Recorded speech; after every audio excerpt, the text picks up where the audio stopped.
भोकर नगर परिषदेच्या निवडणुकीचे निकाल जाहीर झालेले आहेत आणि त्या निमित्तानं भोकरमधून भीम टायगर सेनेचे तालुका अध्यक्ष प्रतीक दिगंबरराव कदम हे वार्ड क्रमांक 3 मधून नगरसेवक पदाच्या निवडणुकीसाठी उभे टाकले होते।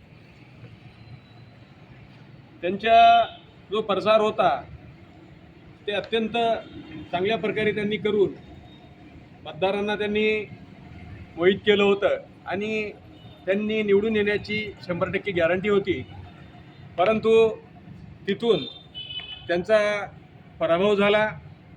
तो पराभव आम्ही मान्य करू, परंतु आजचा भोकर नगर परिषदेचा जो भाजपचा विजय आहे तो अगोदरच ठरलेला होता। भाजपचा विजय कसा ठरलेला होता तर मशीन हॅक करणे आणि मशीन हॅक करून भाजपचा विजय पत्रात पाडून घेणे हे भाजपची चाल पूर्ण महाराष्ट्रभर खेळण्यात आली आणि त्या माध्यमातून विजय झाल्यानंतर आमचे भोकर भीम टायगर सेनेचे भोकर तालुका अध्यक्ष प्रतीकदादा कदम यांनी तिथे निवडणूक आयोगाला EVM-मुळेच माझा विजय झाला नाही, पराभव झाला असं जेव्हा सांगितलं तेव्हा पोलिसांनी त्यांना डिटेल केलेलं आहे आणि त्यामुळे आम्ही निवडणूक विभागाचा जाहीर निषेध करतो। भीम टायगर सेनेच्या वतीने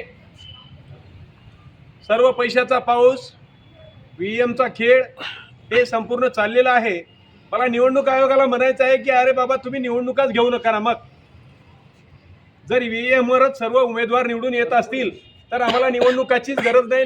डॉक्टर बाबासाहेब आंबेडकरांनी दिलेल्या लोकशाहीमध्ये जर असं होत असेल तर हा लोकशाहीचा अपमान आहे, संविधानाचा अपमान आहे आणि हा अपमान आम्ही कदापि सहन करणार नाही।